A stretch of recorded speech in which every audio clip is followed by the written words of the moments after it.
नमस्कार साथियों।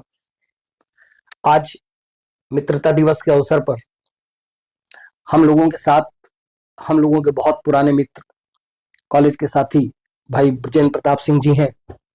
आप एक अच्छे छात्र नेता रहे और डीवीएस कॉलेज के दौरान कानपुर विश्वविद्यालय में तमाम छात्र नेताओं को आपके द्वारा बहुत कुछ सीखने को मिला। इसके बाद आपने पत्रकारिता की राह पकड़ ली और एक बहुत अच्छे पत्रकार के रूप में लगभग सभी ऐसे अखबार जो कि हमारे घरों की शोभा बढ़ते थे के साक्षी रहे। कलम की धार, अपना लिखना और साथ ही साथ युवाओं की जो बातें थी उसको कैंपस के नाम से सबके बीच में लाने का हमेशा काम करते रहे। पूरे उत्तर प्रदेश में, चाहे वो प्रयागराज में छात्रों का कोई आंदोलन हो, बनारस में बाबा विश्वनाथ से संबंधित कोई समस्या हो, कोई बातचीत करनी हो जहां मंदिर परिसर की बात करी गई हो, या कानपुर में या उन्नाव में पत्रकारों पर लाठीचार्ज हुआ हो, इन सारी ही चीजों में उनको बहुत ज्यादा एक्टिव देखा गया। कालांतर में उन्होंने अपना दल का एक अनुप्रिया पटेल जी के साथ एक दल का निर्माण किया जिसके को फाउंडर भी रहे।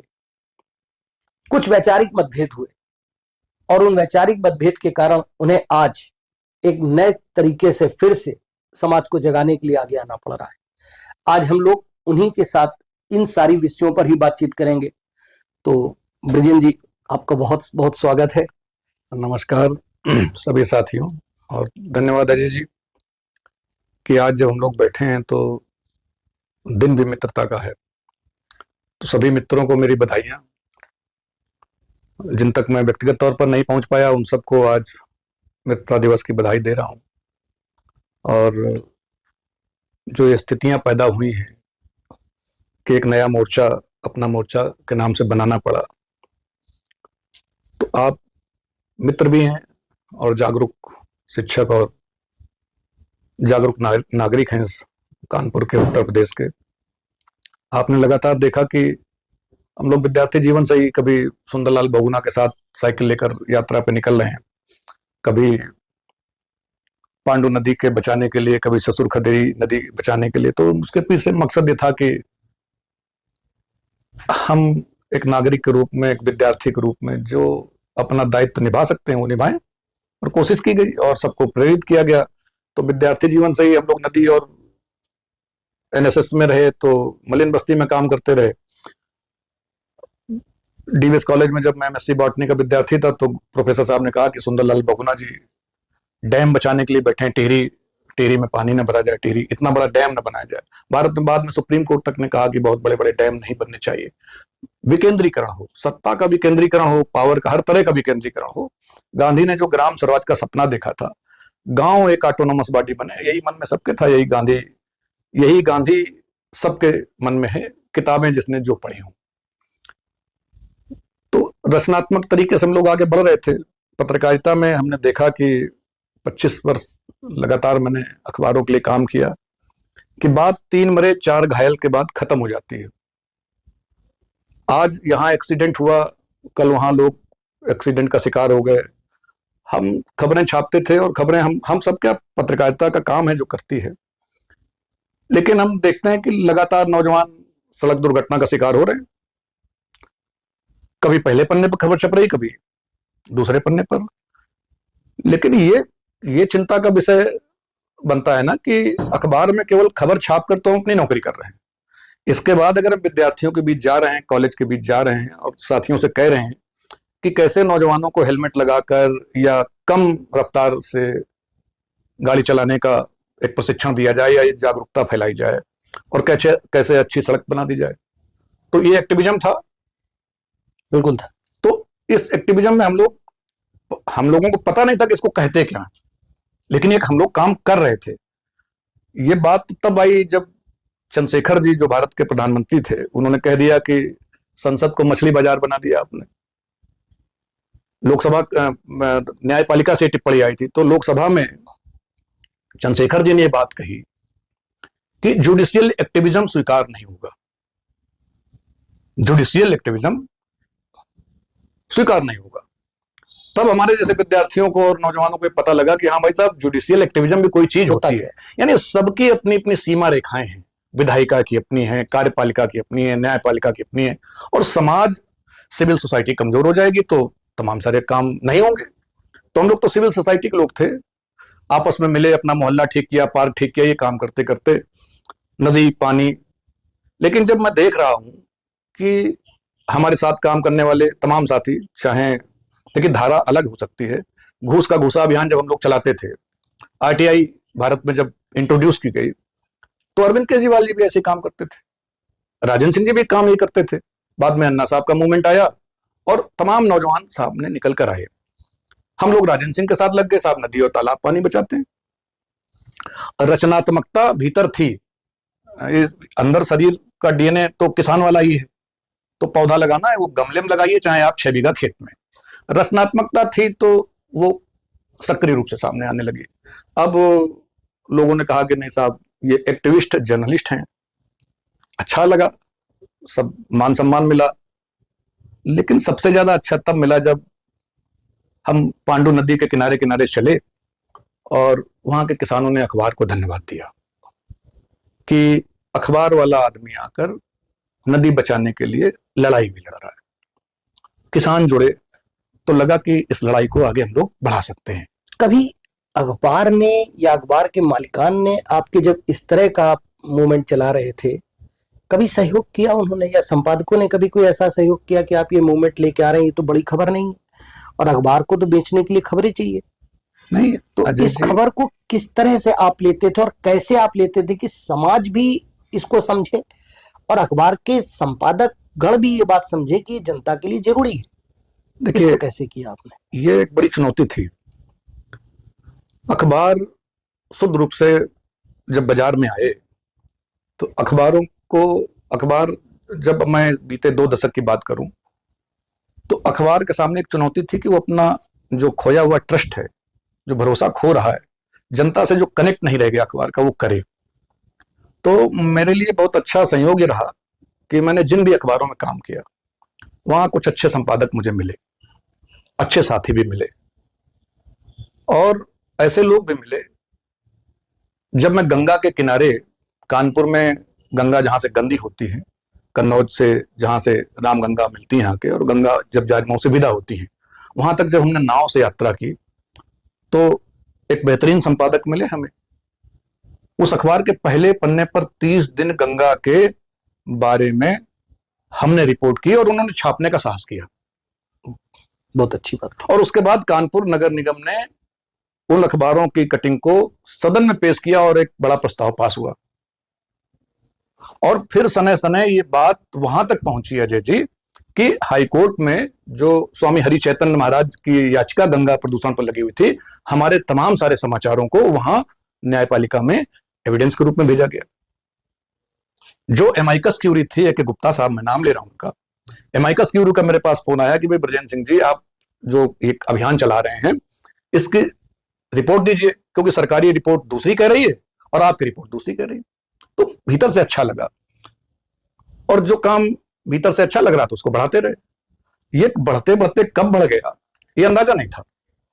एक प्रश्न और आ रहा है ब्रजेंद्र जी, ये जल की धारा से चलते चलते कलम की धार में आपने अचानक इन पॉलिटिक्स की धार कैसे घुसेड़ दी? क्योंकि मुझे जहां तक जानकारी है कि अपना दल के आप शुरुआती नेताओं में रहे हैं और जिस समय सोनेलाल पटेल जी से संगठन को अनुप्रिया जी के हाथ में आया तो आपने लीड किया, आपने काफी लोगों को उसमें जोड़ा और मुझे याद पड़ता है बहुत सारे लोगों को जोड़ा। तो अचानक जल की धारा से कमल की, अपने कलम की धार को आपने बदल करके राजनीति की धार में कैसे धारा में जोड़ दिया? नहीं, मैं बताऊं आपको कि जब हम लोग ये सब काम कर रहे थे, मैं विद्यालयों में जा रहा था, कॉलेज में गए, कॉलेज के प्रिंसिपल से बात की कि सब लोग छोटी नदी के लिए प्रार्थना करिए। सब लोग इकट्ठे हुए, यहां से लेके कानपुर के नदी के किनारे किनारे सारे कॉलेजेस में। तो हमने और हमारे अखबार ने, जिन जिन अखबारों में हम साथ रहे, और व्यक्तिगत तौर पर हमारी कोशिश रही कि पीपल कनेक्ट हो। मैं देख रहा हूं कि एक आदमी भारत में 10 नदियां 20 साल की मेहनत करके जिंदा कर देते हैं, उनको रेमन मैग्सेसे अवार्ड मिलता है। एक आदमी जिसको 5 नंबर का सवाल था जो हमारी जिंदगी के कि चिपको आंदोलन क्या है, वो पास करके, वो सवाल हल करके हम एमएससी बॉटनी हुए। फिर उन्हीं नेता के लिए हम लोग कार्यकर्ता के रूप में लड़े, सुंदरलाल बहुगुणा के लिए। Professor G D Agrawal IIT Kanpur से जाके लड़ने लगे गंगा के लिए, पानी के लिए। और जब ये बात समझ में आई कि पानी का बहुत बड़ा बाजार है, अगर पानी नहीं रहेगा तो सिंचाई, खेती, और मैं चूंकि राजनीतिक रूप से सक्रिय और चैतन्य रहा, अखबार में भी समाचार लिखता था कि पढ़ाई मुफ्त, सिंचाई मुफ्त, दवाई मुफ्त। यही बातें तो लोहिया के जमाने से और मुलायम सिंह जी के जमाने तक और सोनेलाल जी के जमाने तक होती थी। पानी ही नहीं है तो आप कहां, कैसे? तालाब आपके पास है नहीं, पानी आपके पास है नहीं। पानी का सवाल दुनिया के लिए बहुत बड़ा सवाल है। और आज अभी भी दुनिया के 80 से 85 देशों में पानी के लिए छोटे छोटे युद्ध हो रहे हैं, चल रहे हैं। हम उन्हें विश्व युद्ध की संज्ञा नहीं दे पा रहे हैं। अभी अजय जी, जब पाकिस्तान के साथ भारत का टकराव ऑपरेशन सिंदूर के पहले हुआ तो सबने देखा ना कि झेलम का पानी हम बंद कर देंगे, ऑपरेशन टीटी, हम झेलम का पानी रोक देंगे।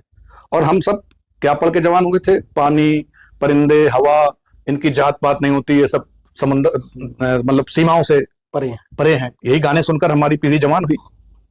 आज हमको समझ में आ रहा है कि झेलम का पानी हम रोक देंगे तो एक राष्ट्र की सीमा के अंदर सोचेंगे तो हम देशभक्त हैं। थोड़ी हिम्मत करनी पड़ेगी, थोड़ा खतरा मोल लेना पड़ेगा। जब मानवता के बारे में सोचेंगे तो हमको लगता है कि किसी देश में जीरो वाटर डे ना है। ऑस्ट्रेलिया में आया, अमेरिका के जंगल जले, ये बातें आज सामने हम आपसे कर रहे हैं। छोटे छोटे टुकड़ों के रूप में ये बातें दिख रही थी। तो मुझे लगा, और मेरे जैसे तमाम और लोगों को लगा, कि एक अकेला राजेंद्र सिंह जब दुनिया की तमाम नदियां बचा सकते हैं, संत सीचेवाल पंजाब में नदी साफ कर सकते हैं, हम अपने गांव के तालाब को क्यों नहीं साफ कर सकते हैं? और जब इस अभियान के साथ हम जुड़े, सक्रियता के साथ जुड़े, तो मैं देख रहा हूं कि 110 दिन तक प्रोफेसर जी डी अग्रवाल अन्न त्याग कर बैठे हैं, जल त्यागने की नौबत है और सरकार नहीं सुन रही। हमको हर अच्छे इशू के लिए सरकार के पास जाना पड़ रहा है। आरटीआई के लिए आप लागू करेंगे तो सरकार, पानी की नीति लागू करेंगे तो सरकार, गंगा साफ करनी है तो सरकार, शिक्षा में आमूल चूल परिवर्तन करने हैं तो सरकार। तो मुझे गांधी याद आए और पटेल याद आए, अंबेडकर याद आए, और गणेशशंकर विद्यार्थी का मैं पूजक हूं। हमको लगा कि हमको अपना नागरिक रूप से भी दायित्व निर्वहन करना चाहिए। तो जब पानी का सवाल आया तो साथियों ने कहा कि पानी को राजनीति का विषय बनाइए, अगर राजनीति स्वच्छ हो जाएगी तो पानी साफ हो जाएगा। यही बात अन्ना हजारे कह रहे थे, यही बात महात्मा गांधी कह रहे थे, यही बातें गणेशशंकर विद्यार्थी जी ने विधान परिषद में कही, और वो कोट है। तो हम लोग नौजवानों को लेकर आगे बढ़े। तो हमें लगा कि अगर हम सब अच्छी राजनीति के लिए आगे बढ़े तो तमाम सारे आंदोलन नहीं करने पड़ेंगे। आज जो भूमिहीनों को जमीन देने का आंदोलन है, जयप्रकाश नारायण का आंदोलन खत्म हो गया, आचार्य विनोबा भावे निकले और उन्होंने भूदान आंदोलन किया और खूब जमीनें दान में मिली। और मेरे अपने गांव में एक जमीन के लिए, एक तालाब का पानी खींचने के लिए गोली चल गई। मेरे चाचा ने गांव में जो ट्यूबवेल होता है सरकारी, उसके 3 चरही होती हैं, एक में पानी पीने के लिए रखते थे, एक में नहाते थे, और एक पानी सीधे खेत में जाता था। तो बीच वाली चरही का पानी कोई एक आदमी गंदा कर रहा था, उसको टोक दिया, नशेबाज आदमी था, उसने गोली चला दी। उस पानी के झगड़े के लिए मैंने अपने परिवार का एक आदमी खोया। और देश में आज कितनी कावेरी विकास प्राधिकरण बना है ना, कि कावेरी के जल का झगड़ा क्या होगा, सतलज का झगड़ा क्या होगा। दुनिया में पानी का झगड़ा चल रहा है। और आंख का पानी, रोज बलात्कार हो रहे हैं, रोज हत्या हो रही है, समाज जा कहां रहा है? जातिवाद चरम पर है। तो हमको लगा कि जातिवाद से एक प्रश्न आ रहा है, मैं अपनी बात आपको बता दूं कि राजनीति में क्यों घुस गए। तो हमको लगा कि डॉक्टर सोनेलाल पटेल मेटाफिजिक्स के विद्यार्थी थे और ये अच्छा इन्होंने किया। चलो, इन्होंने कहा कि कमेरा समाज के लिए हम लोग लड़ाई लड़ते हैं, वंचितों के लिए हम लोग लड़ाई लड़ते हैं। अखबार के दिनों में मेरी उनसे बौद्धिक दोस्ती होती थी, घंटों में उनके साथ बैठता था, काम करता था। उनकी बेटी, उनके परिवार का झगड़ा वगड़ा हुआ, हमने कहा उनकी बेटी है, पढ़ लिख कर आई है, शायद ये अपनी रीढ़ रखे और एक आगे हम लोग अच्छी राजनीति खड़ी कर सके। तो हमने अखबार की नौकरी छोड़कर अपना दल को आगे बढ़ाने में मदद की। और उस वक्त इलाहाबाद विश्वविद्यालय में, इलाहाबाद में और लोक सेवा आयोग में जाति का आरक्षण चल रहा, युद्ध चल रहा था। अखिलेश यादव की सरकार थी और त्रिस्तरीय आरक्षण और एक ही जात के तमाम सारे अफसरों को बना देना, ये सब माहौल चल रहा था। उस वक्त शरद यादव जी ने मुझे बुलाया एक पत्रकार के नाते, वो बहुत कुछ कहना चाहते थे मुझसे। शरद यादव जी के साथ सर्किट हाउस इलाहाबाद में मेरी 1 घंटे बात हुई और उस समय मैं मन बना चुका था कि ये आंदोलन विद्यार्थियों का आंदोलन है, इससे जाति को हटा दिया जाए, शुद्ध नौजवानों का आंदोलन बने और इलाहाबाद एक बड़ी जगह है जहां से ये संदेश दिया जा सकता है। तो मैंने शरद जी से कहा कि आप मत आइए, हम इसको, आपके ऊपर एक ठप्पा लगा हुआ है कि आप पिछड़ों के केवल नेता हो। हम एक नई साथी आई है, राजनीति में है, वो अनुप्रिया को लाना चाहते हैं। और इलाहाबाद विश्वविद्यालय के छात्र संघ के सारे लोगों को इकट्ठा किया। विश्वविद्यालय का महामंत्री था उस वक्त यादव, सुरेश यादव।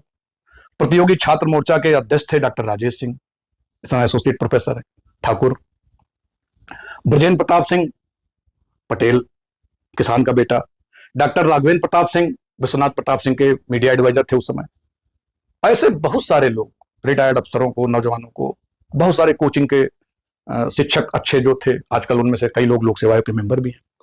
हम सब इकट्ठे हुए और ये कहा कि अब नौजवानों की लड़ाई को हम लोग यहां से शुरू करते हैं। वही दिन था जब शरद यादव जी ने प्रवेश नहीं किया प्रयागराज में, इलाहाबाद में, और अनुप्रिया को हम लोगों ने यह कहा कि ये लड़ाई लड़ेगी अखिलेश यादव या उत्तर प्रदेश की सरकार की अनियमितता के खिलाफ, और हम सब मैदान में आ गए। अब जो आप सवाल पूछते हैं, जाति, अब ब्रजेंद्र प्रताप सिंह है। मैं जब अखबार में था तो सुना कि जात न पूछो साधु की। मेरे जीवन में 2 तरह के लोग हैं। एक उनसे मेरा साबका रहा जिन पर आरोप है कि उन्होंने रामायण जला दी थी, और भारत के जो 3 प्रमुख शंकराचार्य जीवित थे, उन तीनों से मैं गंगा और नदी बचाने के सिलसिले में लगातार मिला। वो शंकराचार्य कहते हैं कि अगर आप ब्राह्मण नहीं हैं तो आप कथा नहीं कह सकते, आप जब विवाह करने जाते हो तो आपको प्रेम हो जाता विद्यार्थी जीवन में, तो आपके घर में संग्राम मच जाता है कि विजातीय लड़की ना आने पाए, विधर्मी लड़की ना आने पाए। तो जाति तो घुसी थी, जाति है और जाति रहेगी, लेकिन ये जो जातिवाद है ये जहर है। हाँ, यही मेरा प्रश्न भी था। जाति है, आप जाति पैदा हो और जातिवाद, ये 2 मूल बातें आती हैं। मेरा जन्म जहां हुआ जी, ये मैंने कोई एप्लीकेशन नहीं डाली थी, बिल्कुल नहीं डाली आपने कि मुझे ब्राह्मण का जन्म मिले, या आपने या किसी ने भी जो है वो पहले से डिसाइड करके, कोई ऊपर किसे नहीं आता है कि वो यही जन्म लेगा जी। इसका माने हम जन्म लेने में जाति पर तो अपनी रोक नहीं लगा सकते, लेकिन जब हम एक ऐसा काम करते हैं कि केवल अपनी ही जाति के लोगों को इकट्ठा करके उनको आगे बढ़ाने को लेकर के हम प्लान करते हैं, ये जातिवाद को आप किस तरह से देखते हैं? क्योंकि मुझे लगता है कि जातिवाद ही समाज को तोड़ने का काम कर रहा है। जाति कहां से तोड़ रही है? नहीं, यही हुआ अजय जी, ये बात आप, मुझे मतलब बड़ा अच्छा लग रहा है कि आपने मेरी इस पीड़ा को समझा। हुआ भी यही और हो भी यही रहा है। हमने कहा कि अनुप्रिया पटेल लेडी श्रीराम कॉलेज से पढ़कर आई है, कम एडमिशन मिलते हैं लोगों को। हमने कहा कि पढ़ी लिखी हैं, ये नौजवानों के हक की बात करेंगे। समय बीता, अब आप परिवार की बात करने लगी। हम जिस सिद्धांत को लेकर चले, लोहिया पिछड़ी जाति के नहीं थे, डॉक्टर राम मनोहर लोहिया, उन्होंने उस वक्त नारा दिया कि पिछड़ों ने बांधी गांठ, 100 में पावे 60। लोहिया तो कुर्मी, पटेल और यादव नहीं थे। राम मनोहर लोहिया जी ने देखा होगा कि हालात ठीक नहीं है, जो वंचित लोग हैं इनको लड़ाई लड़े। वो लोहिया का दिन था, और आज नरेंद्र मोदी का दिन है कि जब आप जातीय जनगणना की बात भारत में हुई और ऐलान हो गया कि जातीय जनगणना करेंगे। 1 मिनट और थोड़ा सा क्लियर करना चाहूंगा, मेरे दिमाग में एक प्रश्न है। एक्चुअली पिछड़ा शब्द जी, इसको जाति से कैसे जोड़ दिया गया? क्योंकि पिछड़ा तो कोई भी हो सकता है, एक व्यक्ति जो साइकिल से चल रहा है और अपने मोहल्ले में एक दूसरा व्यक्ति जो स्कूटी से चल रहा है, उसके रिगार्ड में वो साइकिल वाला पिछड़ा है। लेकिन इसको कैसे जाति से जोड़ दिया गया? एक पंडित जी सुबह से शाम तक कहीं घूम के जाते हैं और 100 रुपए कमा करके शाम को आटा दाल लेके जाते हैं कथा करके, तो क्या वो पिछड़े में नहीं आना चाहिए आपके हिसाब से? आज की राजनीतिक जो बेबसी है, ये जो जो हमारे तमाम मित्र फंस गए हैं इस मकड़ जाल में, हमारी मित्र अनुप्रिया फंस गई इस मकड़ जाल में।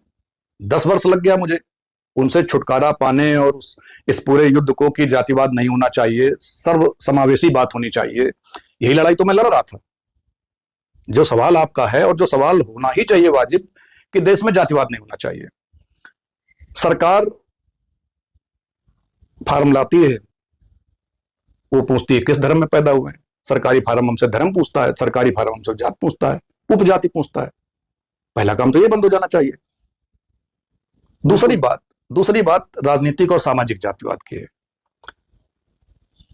इस देश में जब सामंती दौर और कबीलों का दौर रहा होगा तो कभी जाति के आधार पर उत्पीड़न हुए होंगे। इतिहास भी कहता है कि उत्पीड़न हुए, और समय समय पर छत्रपति साहू जी, फूले जी, राजेंद्र चोल जी, राजा राम मोहन राय सती प्रथा के लिए आए। इससे बड़ा अपराध क्या हुआ था? आज राजा राम मोहन राय का नाम कोई नहीं लेता। आज राजा राम मोहन राय का नाम तो कोई नहीं लेता जिन्होंने सती प्रथा बंद करा दी, विधवाओं का पुनर्विवाह शुरू कर दिया, क्योंकि वो वोट बैंक की राजनीति में फिट नहीं होते। आज कांचीराम का नाम सब लेना चाहते हैं, अंबेडकर का नाम सब लेना चाहते हैं, सरदार पटेल का नाम लेना चाहते हैं। इनको सबने जाति का नेता बना दिया। कब सरदार पटेल ने कहा था कि पटेलों की लड़ाई होगी, पिछड़ों की लड़ाई होगी तो केवल पटेलों की लड़ाई होगी, उसमें ब्राह्मण नहीं आएगा? जाति के आधार पर जो उत्पीड़न होता है आज भी, उसमें कानून है, उसमें मुकदमे होते हैं। भारत अब नए परिवेश में है। अब जाति के आधार पर पिछड़ेपन की बात नहीं है। आज भारत में आर्थिक आधार पर 10% का आरक्षण मिला हुआ है। भारत की सरकार ने आर्थिक आधार पर जो लोग पिछड़े हैं उनको 10% का आरक्षण दे रखा। अब पटेल, आज नीतीश कुमार जैसे पुराने समाजवादी और जनता दलियों ने अति पिछड़ा की बात कर दी। अजय जी, सुविधा के अनुसार व्याख्याएं हो रही है, सुविधा के अनुसार। आपको अगर कुर्मी लाने हैं तो आप कहोगे साहब सचान बहुत पिछड़ा है। आपको अगर कुर्मियों में 2 धड़े करने हैं तो आप कहोगे साहब सचान बहुत पिछड़ा है। आपको अगर ब्राह्मणों में जातिवाद करना है तो आप कहोगे आप 18 बिस्वा के हो, हम 15 बिस्वा के हैं या 16 बिस्वा के हैं। ऐसी स्थिति में देश में सुविधाजीवी राजनीति है। जातिवाद का जहर बोने वाले नेताओं के साथ सर्वजात के लोग खड़े हुए। अखिलेश यादव के साथ क्या ब्राह्मण नहीं? क्या कांचीराम के साथ ब्राह्मण नहीं थे? क्या सोनेलाल पटेल ने ब्राह्मणों से नफरत रखी या मुसलमानों से नफरत रखी? सुविधाजीवी बात है। आज ब्रजेंद्र प्रताप सिंह, उसकी जात पूछी गई, किसी ने कहा कौन से ठाकुर हो, हमने कहा नाउ ठाकुर साहब। तो दिक्कत, एक पत्रकार होने के नाते हमसे पूछा, किसी ने, सांसद ने पूछा वहां इलाहाबाद के रेवती रमन सिंह ने, तो हमने कहा नाउ ठाकुर है। बोले बोली भाषा सुनने लगते हो। तो हमने कहा किसान के बेटे हैं और मैं पत्रकार हूं, तुम्हें सांसद के रूप में बात करूं। तो जाति आदमी खोज खोज के पूछना चाहता है, तो पूछ लीजिए। आज ब्रजेंद्र पटेल, जो अभी तक ब्रजेंद्र प्रताप सिंह था, आज ब्रजेंद्र पटेल अनुप्रिया को अच्छा नहीं लग रहा। पटेली तो हैं हम, कल हम कोई ब्राह्मण तो नहीं होंगे कल जाके कि हमने जाति परिवर्तन कर लिया।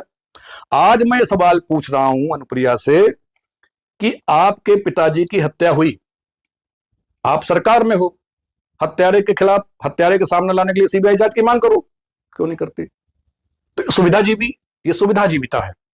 जब वो सत्ता से बाहर थे तब उनको हत्यारा खोजना था, आज वो सत्ता में है तो हत्यारे पर खामोशी है। एक बहुत बार कई लोगों से सुनने में आता है कि आप अच्छे से दल चला रहे थे, अपना दल काफी ग्रो भी कर रहा था, लेकिन शायद अनुप्रिया जी के परिवार से या आशीष जी के हस्तक्षेप के कारण कुछ दल में कमियां आई हैं।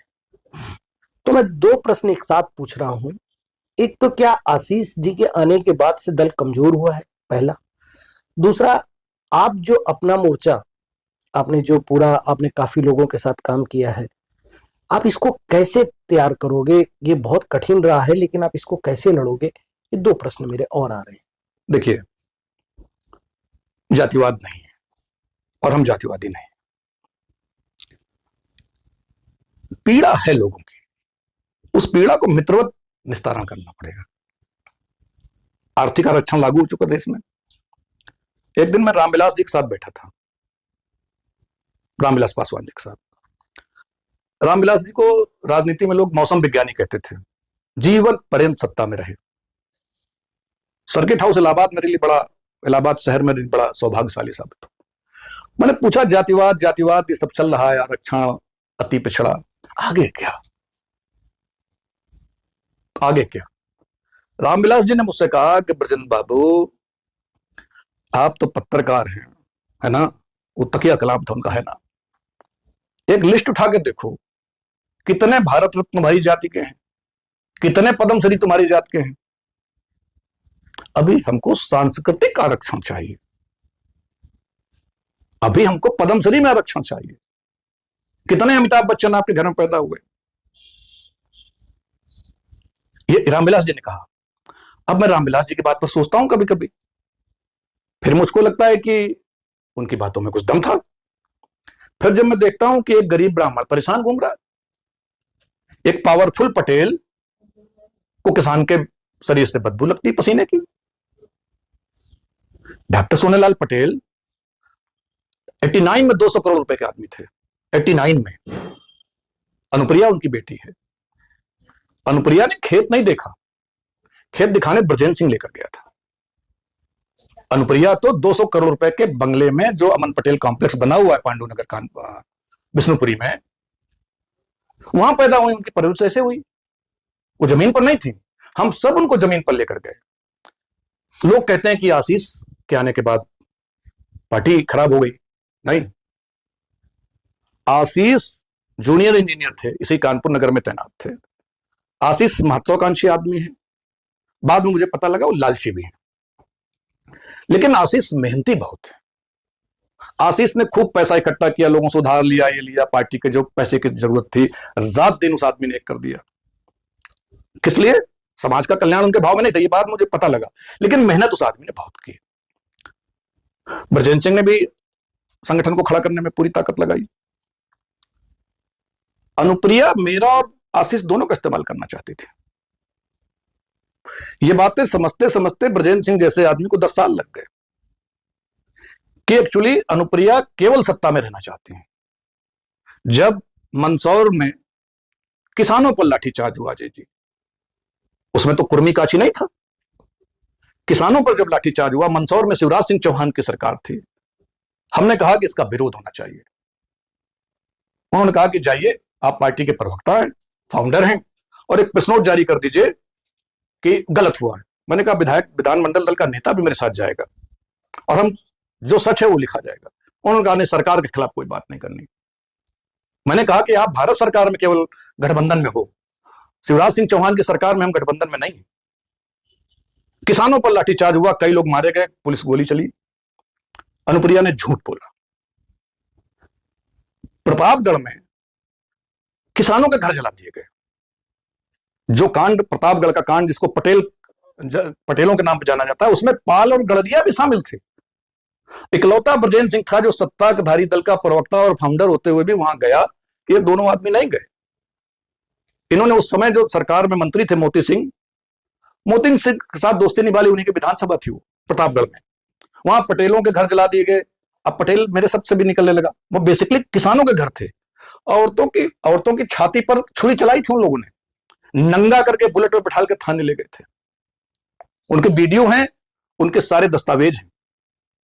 और जो लड़के विरोध कर रहे थे, अपनी बहनों को बचा रहे थे, उनके ऊपर गुंडा एक डकैती के मुकदमे पुलिस ने दायर कर दिए। अनुप्रिया और उनके पति नहीं बोले। मुझे लगा केवल आशीष दोषी हैं। मैंने अनुप्रिया से कहा, संदेह मेरे मन में पैदा हो रहे थे। अनुप्रिया ने वहां भी धोखा दिया। आप हमारे ऊपर ठप्पा लगता है कि हम जातिवादी लोग हैं। ब्रजेंद्र सिंह तो इस ठप्पे से इनकार करता है। लोकसभा के अंदर 33% महिलाओं के आरक्षण की बात आई। अनुप्रिया वो पहली स्त्री थी, पहली सांसद थी जिन्होंने ताली बजाई। अगर हम पिछड़ों की राजनीति कर रहे हैं जाति राजनीति कर रहे हैं, तो कोटे के अंदर कोटा क्यों नहीं मांगा? उस 33% में 27% क्यों नहीं? और अगर नहीं है तो छाती तान के कहो कि हम समावेशी लोग हैं। तो आप दोगलापन न करो, ये दोगलापन था। आप चिल्लाकर कहो कि हम महिलाओं को आगे लाना चाहते हैं केवल, और जो पिछड़े हैं उनको पढ़ाकर आर्थिक रूप से आगे करेंगे। आप दोगले बात करते हैं। कचरी एक इलाका है इलाहाबाद में, 46 किसान जिनमें बहुतायत पटेल थे, इसलिए वो भी पटेल कांड हो गया। उसमें एक हरिशंकर द्विवेदी थे, टीचर थे, पाल थे, गड़रिया थे, मिश्रा जी थे। अलग अलग जातियों के 46 लोग जेल भेज दिए गए। डकैती के मुकदमे लगे, उनको नक्सली घोषित करने के अभियान चल गया। अजय जी, बहुजन समाज पार्टी की सरकार थी, दीपक पटेल वहां एमएलए था, मैं लड़ रहा था, और जब लड़ते लड़ते उनको लगा कि पत्रकार है, तो मेरा नाम मुकदमे से हटा दिया कि यह पत्रकार है, बवाल हो जाएगा। बाकी सबके नाम मुकदमे में हो गए। उस सरकार से लेकर अखिलेश यादव की सरकार आई, भारतीय जनता पार्टी की एक सरकार चली गई, अपराधियों के मुकदमे हो गए वापस, माफियाओं के मुकदमे वापस हो गए। उस गांव के किसानों के मुकदमे वापस नहीं हुए। अनुप्रिया पटेल, एक बार मुझे बता दें कि कचरी और करछना के किसानों को लेकर एक बार आप मुख्यमंत्री के यहां गई? आप एक बार गवर्नर के यहां गई? नहीं गई। चरित्र दोगला है, सुविधाजीवी लोग हैं। आप रोड मैप क्या तैयार किया है आपने? क्योंकि देखिए, जहां तक हम लोग समझते हैं कि हमारे देश की अगर नाली भी साफ करानी है हमें अपने गली की, तो उसके लिए भी हमें पार्षद के पास जाना पड़ता है। यानी राजनीति से गए बगैर इस देश की किसी भी समस्या का कोई समाधान नहीं। इसका मतलब ये स्वाभाविक है कि आपको अपनी समस्या या आप जो भी उचित विषय, जितनी भी आपने बातें की, सब बातें कहीं हद तक समझ में आती हैं। तो इसके लिए कोई तो रोड मैप आपने बनाया होगा। और दो बातें आती हैं फिर, एक तो फंड कहां से आएगा, और 2027 को लेकर के क्या आपके दिमाग में कोई प्लान चल रहा है? अजय जी, इस भारत में पैसे की कमी नहीं। राहुल गांधी से मिलने के लिए मैं, अनुप्रिया पटेल, उनके पति और एक और साथी 3 दिन तक होटल में वेट कर रहे थे। होटल का, दिल्ली का महंगा होटल था, पैसा देने के लिए, किराया देने के लिए पैसा नहीं था। 14 के पहले की बात बता रहा हूं, 13 अचानक नरेंद्र मोदी जी का आगमन होता और बनारस के 5 लाख कर्मी उनको भा जाता, और हमको बातचीत करने के लिए भारतीय जनता पार्टी बुला लेती है अपना दल में, और हमारा गठबंधन हो जाता। 14 में अनुप्रिया, 12 में अनुप्रिया विधायक थी, 14 में लोकसभा का चुनाव संसद हो जाती है। अनुप्रिया विधायक थी, उनकी मां चुनाव लड़ना चाहती थी लोकसभा का, झगड़ा हुआ, अनुप्रिया ने मिर्जापुर से चुनाव लड़ा विधायकी का, उनकी जो सीट खाली हुई उसमें कृष्णा पटेल जी उनकी मां लड़ी, इनके पति ने उनको हरवा दिया। इनके परिवार के झगड़े शुरू हो गए। आप पैसे की बात कर रहे थे, जैसे ही भारतीय जनता पार्टी के साथ समझौता हुआ, पैसा बरसने लगा। रुपए की कमी नहीं इस भारत में।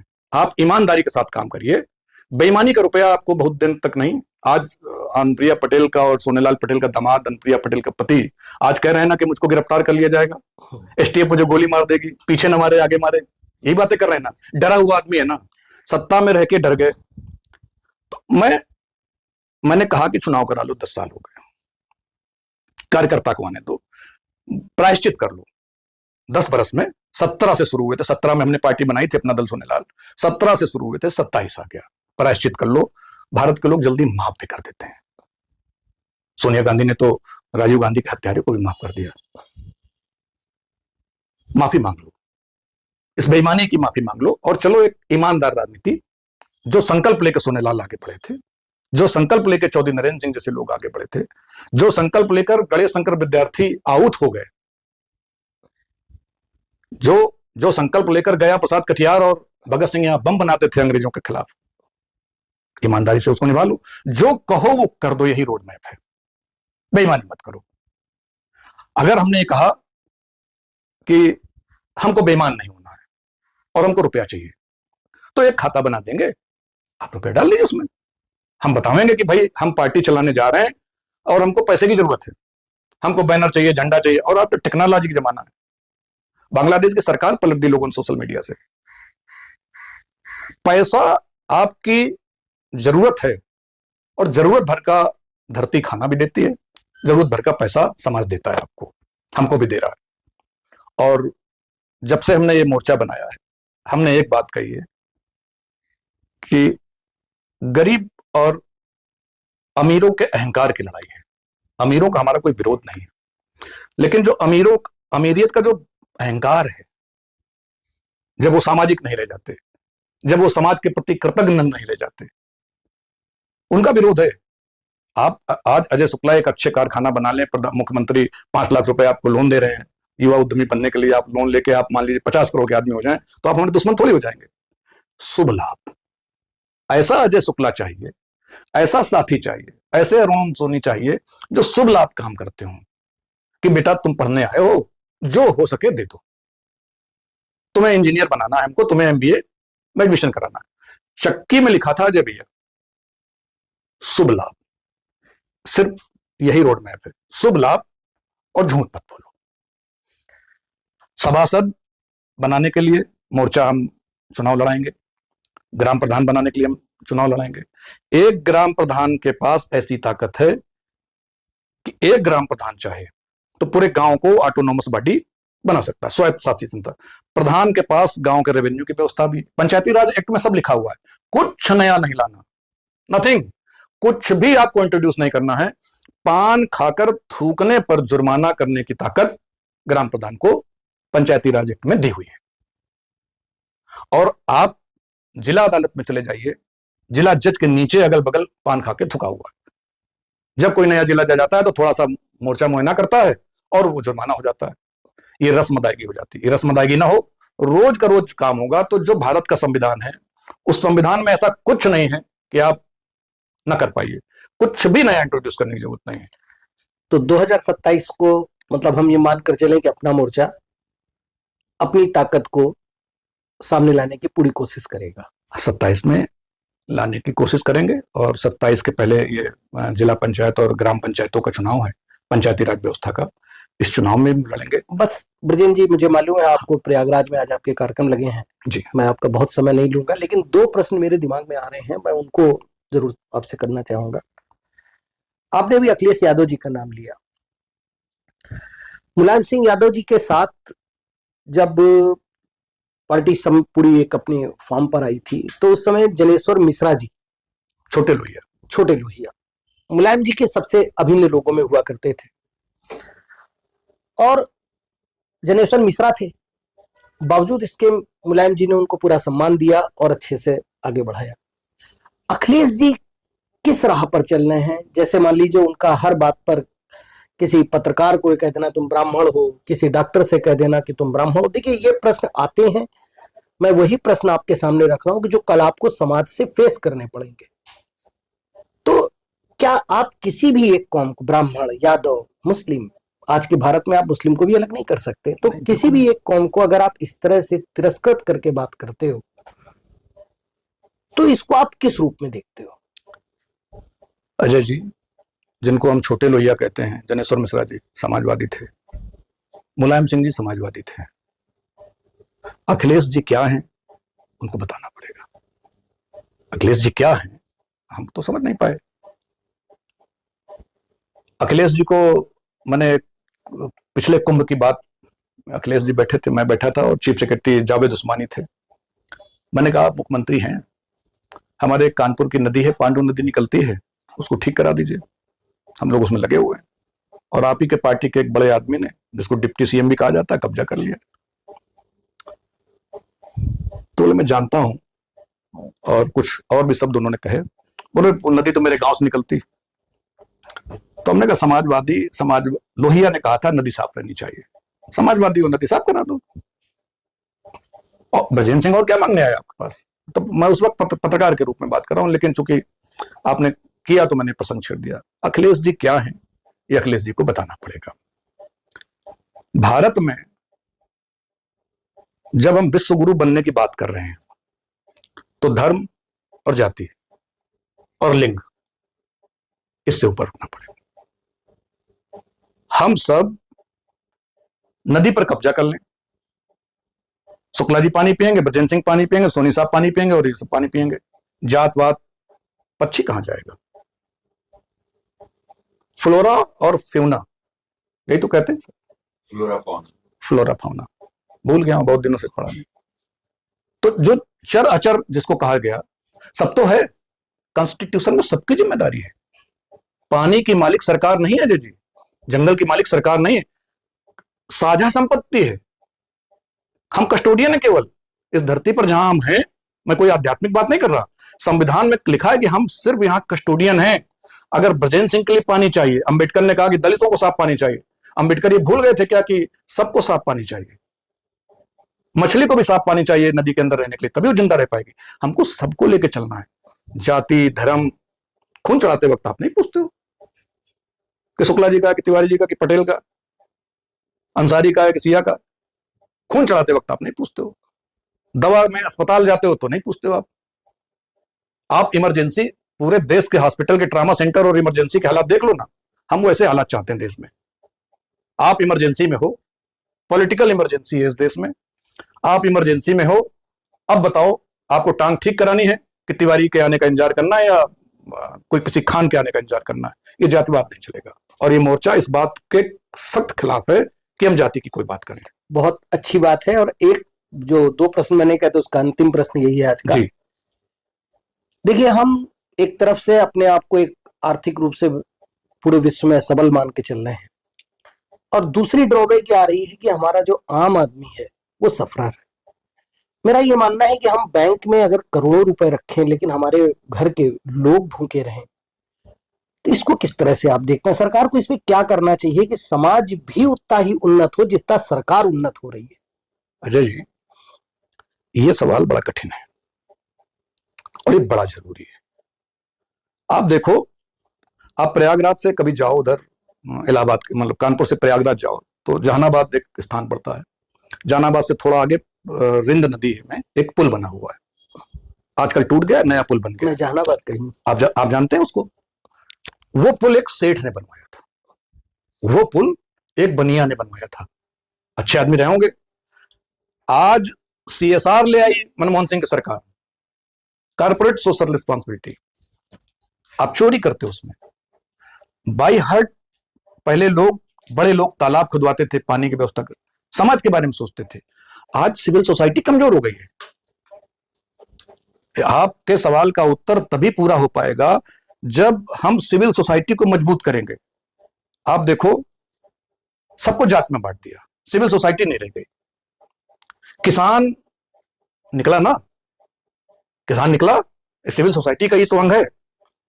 किसान निकला और प्रधानमंत्री को, भारत के बहुत मजबूत प्रधानमंत्री को, जो पूर्ण बहुमत की सरकार में थे, तर्क वितर्क करने के बाद अंततः वो कानून वापस लेने पड़े। ये भारत में सिविल सोसाइटी की बड़ी जीत है। अभी एक फैसला नितिन गडकरी के मंत्रालय ने लिया कि ट्रक ड्राइवरों को 5 लाख जुर्माना और ये हत्या, वो एक्सीडेंट हो जाएगा तो पूरे देश का ट्रांसपोर्टर हड़ताल पर चला गया, वो कानून वापस हो गया। सिविल सोसाइटी को पॉलिटिकल लोग कमजोर करना चाहते हैं। सिविल सोसाइटी अगर मजबूत होगी तो आप ब्रजेंद्र सिंह की भी गिरेबान पर हाथ रखे हुए, आप अखिलेश यादव का भी गिरेबान पकड़ सकते हो। सिविल सोसाइटी में तिवारी, ब्राह्मण, अंसारी और पंसारी कर देंगे, यही कर रहे हैं। ये डेमोक्रेसी की खूबसूरती तो तब आएगी अजय भैया, आपके पास तो तमाम इंटर्न लड़के आते हैं, आप पूछो ना कि सुराज या सुशासन का केवल एक बिंदु बताते हैं कि सुशासन लाना चाहते हैं। सुशासन में पहली बात तो है कि सिविल सोसाइटी मजबूत हो, रूल ऑफ लॉ हो, सिविल सोसाइटी मजबूत हो। हम सिविल सोसाइटी पर बात नहीं करते। हम तो सिविल सोसाइटी के प्रोडक्ट हैं। हम तो सिविल सोसाइटी के प्रोडक्ट हैं, तो हम तो सिविल सोसाइटी को मजबूत करके कि भाई जो राज नहीं कर सकता वो समाज करे, और समाज इतना मजबूत रहे कि सरकार पर दबाव वो लगातार डाल सके, किसी की भी सरकार हो। आज ब्रजेंद्र सिंह कह रहे हैं कि मोर्चा हमारा बहुत अच्छा काम करेगा, हम कल जाके बेईमान हो जाए, तो सिविल सोसाइटी अगर पंगु रहेगी तो आप हमको कैसे खींच कर नीचे गिराइएगा? राइट टू रिकॉल, किसी की बात तो देश कर रहा है, right to recall. So civil society मजबूत होगी तो राइट टू रिकॉल खुद ब खुद लागू हो जाएगा। और मैं आपसे अभी अपील करूंगा कि जहां जहां आप हैं या हम सब हैं, राइट टू रिकॉल तब संभव है जब सिविल सोसाइटी मजबूत होगी और हम बेईमान ना हो। इसके लिए आपको मजबूत रहना पड़ेगा, क्योंकि अगर हम कमजोर हुए तो हम तो बेईमान हो जाएंगे। लेकिन अगर आप मजबूत रहे तो हमको बार बार डांटोगे, बार बार चेतावनी दोगे, तो हमको ईमानदार बनाए रखने के लिए सिविल सोसाइटी का मजबूत होना भी बहुत जरूरी है। यही मेरे मन में बात थी। बहुत ही अच्छी बातचीत रही, लेकिन मुझे लगता है कि जैसे हम समुद्र के किनारे होते हैं और ये लगता है सारा पानी पी जाए, हालांकि समुद्र का खारा पानी पिया नहीं जा सकता, लेकिन लगता है वैसे ही ब्रजेन जी के साथ रहने पर लग तो रहा था, लेकिन एक बहुत ही थोड़े से के बाद मुझे लगता है कि इन्होंने गागर में निश्चित तौर पे सागर भर दी है। पर बहुत सारे प्रश्नों के लिए अभी भी हमारे पास, हम इनसे फिर से अभी आपके माध्यम से ही ये निवेदन फिर से करना चाहेंगे कि हम एक ऐसे कार्यक्रम में इनको भविष्य में आमंत्रित करना चाहते हैं जहां इनको लोगों के जवाब देने पड़े।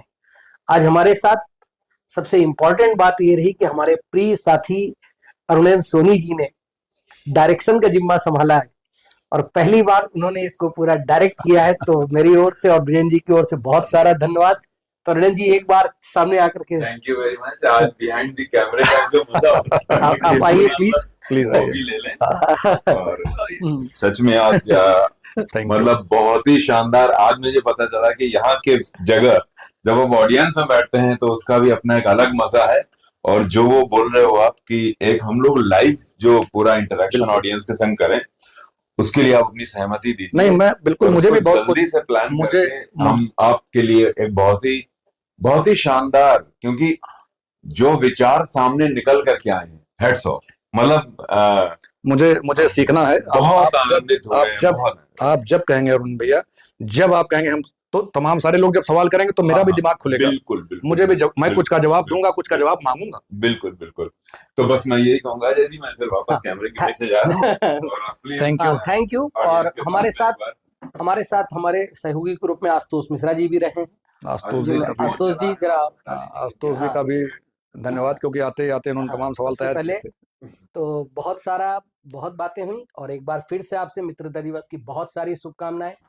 खूब तरक्की करें, ये देश एक मित्र के रूप में एक दूसरे का हाथ पकड़ कर चले। बहुत बहुत धन्यवाद। Thank you.